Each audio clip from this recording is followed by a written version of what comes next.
University education commission जो university level की education थी उसमें जो भी कमियां थी उस पर रिपोर्ट बनाने के लिए इस कमीशन को बनाया गया था। इस कमीशन से रिलेटेड सबसे पहला क्वेश्चन ये है कि इस कमीशन की नियुक्ति इस कमीशन को कब बनाया गया था। गवर्नमेंट ऑफ इंडिया ने इस कमीशन की नियुक्ति 4 नवंबर 1948 को की थी। सेकेंड क्वेश्चन है, इस कमीशन ने अपनी रिपोर्ट इंडियन गवर्नमेंट को कब सौंपी थी।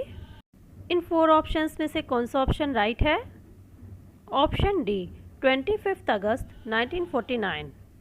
राधाकृष्णन कमीशन, इसको और किस नाम से जाना जाता है इस कमीशन को। Option B university education commission. University education commission के जो चेयरमैन थे वो डॉक्टर राधाकृष्ण जी थे, इसलिए इस कमीशन को राधाकृष्ण कमीशन भी कहा जाता है। यूनिवर्सिटी एजुकेशन कमीशन जो कि 1948 में बनाया गया था, ये किसके द्वारा अपॉइंट किया गया था। Ministry of human resource and development. Ministry of human resource and development का अब नाम बदल करके क्या रखा गया है, ministry of education. University education commission में कुल कितने मेंबर्स थे। 5 मेंबर्स थे, 10 मेंबर्स थे, 15 या फिर 25। 10 मेंबर्स थे। इन 10 मेंबर्स में जो 1 मेंबर्स थे वो ब्रिटिशर्स थे, जो 2 मेंबर्स थे अमेरिकन्स थे, बाकी जो 7 मेंबर्स थे वो इंडियंस थे। राधाकृष्णन कमीशन के अकॉर्डिंग जो हायर एजुकेशन है वो किसके अंडर आनी चाहिए, स्टेट गवर्नमेंट के या फिर सेंट्रल गवर्नमेंट के या फिर कंकरेंट लिस्ट के।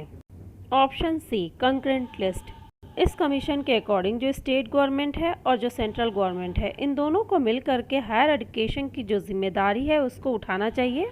सेंट्रल गवर्नमेंट जो भी पॉलिसीज़ हैं एजुकेशन से रिलेटेड उसको बनाए और जो स्टेट गवर्नमेंट है उन पॉलिसीज़ को अपने अपने स्टेट में अप्लाई करे। इस कमीशन के अकॉर्डिंग एक स्टूडेंट्स को कितने ईयर्स की स्कूलिंग करने के बाद यूनिवर्सिटीज़ में एडमिशन मिलना चाहिए। 8 ईयर्स, 10 ईयर्स, 12 ईयर्स या फिर 14 years. Option C 12 years. 12 years की स्कूलिंग करने के बाद ही एक स्टूडेंट्स को यूनिवर्सिटीज़ में एडमिशन मिलना चाहिए।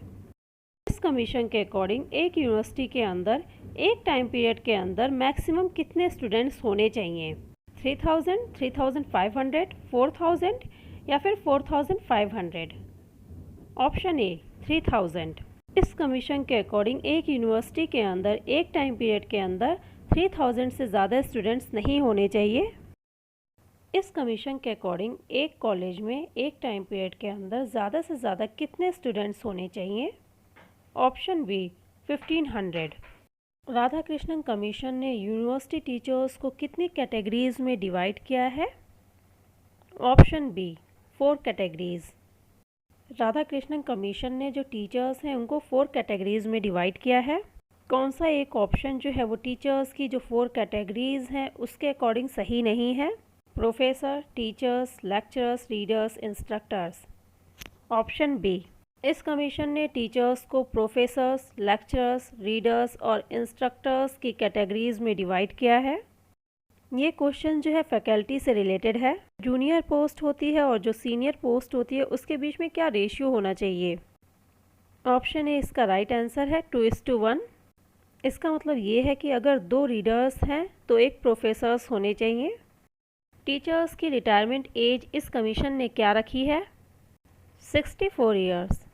इस कमीशन ने जो टीचर्स की रिटायरमेंट एज है वो 60 ईयर्स से बढ़ा के 64 ईयर्स कर दी है। इस कमीशन के अकॉर्डिंग 1 ईयर में मिनिमम वर्किंग डेज कितने होने चाहिए।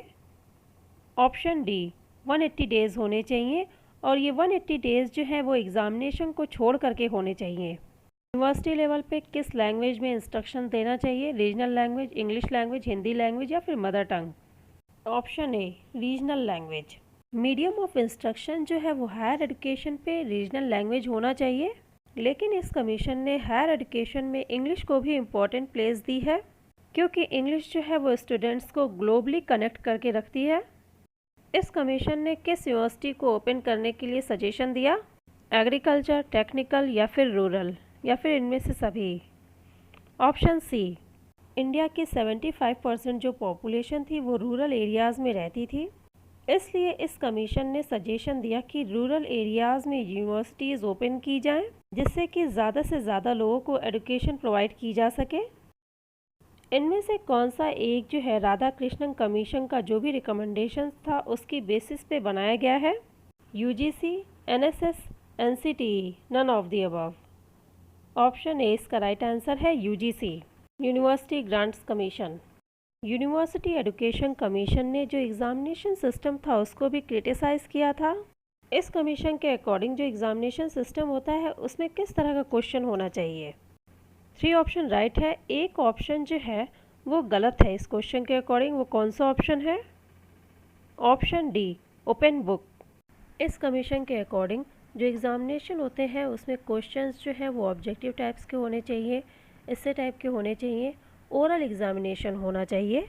ये किसने कहा था कि जो एक नेशन की ग्रेटनेस होती है वो उसके मटेरियल पावर या फिर वेल्थ से हम मेजर नहीं कर सकते हैं।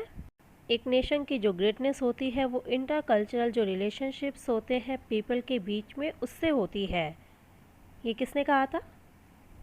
Option A, doctor Radhakrishnan ji ने ये बात कही है। नेक्स्ट क्वेश्चन है, जो राधा कृष्णन कमीशन है उसके अकॉर्डिंग हायर एजुकेशन के क्या 3 ऑब्जेक्टिव्स, क्या 3 एम्स होने चाहिए?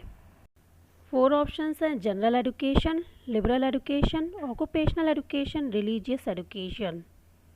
कौन सा कोड सही है? कोड सी यानी ऑप्शन 1, 2 और 3 सही है। जनरल एजुकेशन मतलब एक तो जनरल एम होना चाहिए, जैसे आप पीएचडी कर रहे हैं तो पीएचडी की डिग्री प्राप्त करना, ये जनरल एजुकेशन हुआ। फिर है लिबरल एजुकेशन। लिबरल एजुकेशन मतलब इसका एम ये होता है कि आपकी जो सोच है उसको डेवलप किया जाए। तीसरा ऑब्जेक्टिव है ऑक्यूपेशनल एजुकेशन। हायर एजुकेशन प्राप्त करने के बाद आप किसी ऑक्यूपेशन में फिट हो सके। रिलीजियस एजुकेशन के बारे में राधा कृष्ण कमीशन ने ये कहा था कि जो भी बेसिक प्रिंसिपल्स हैं डिफरेंट धर्म के, डिफरेंट रिलीजन के, वो बच्चों को बताना चाहिए, जिससे बच्चे जो है सभी धर्मों को समझ सकें और रिस्पेक्ट कर सकें। राधा कृष्णन कमीशन से जो भी एक्सपेक्टेड MCQs बन सकते थे उसको मैंने इस वीडियो में डिस्कस किया है। सबसे मेन पॉइंट ये था कि ये इंडिपेंडेंट इंडिया का फर्स्ट एजुकेशन कमीशन है। इस कमीशन ने यूनिवर्सिटी एजुकेशन पे फोकस किया। इस कमीशन के चेयरमैन जो हैं वो डॉक्टर राधा कृष्ण जी थे। इस कमीशन ने जो भी रिकमेंडेशंस दिए हैं उसको मैंने इस वीडियो में डिस्कस किया है। एक क्वेश्चन का आंसर जो है आपको कमेंट करके बताना है। इंडिया की फर्स्ट रूरल यूनिवर्सिटी कौन सी है और कहाँ पर है? इस वीडियो में मैं मुदालियर कमीशन से रिलेटेड जो भी MCQs होंगे उसको डिस्कस करूँगी। अगर आपको ये वीडियो अच्छी लगी है तो प्लीज़ वीडियो को लाइक कर दीजिए और चैनल को सब्सक्राइब कर दीजिए। और आप कुछ भी पूछना चाहते हैं तो कमेंट सेक्शन में कमेंट करके पूछ सकते हैं। इस वीडियो को यहीं पे ख़त्म करते हैं। नेक्स्ट वीडियो जो होगी वो मुदालियर कमीशन पे होगी।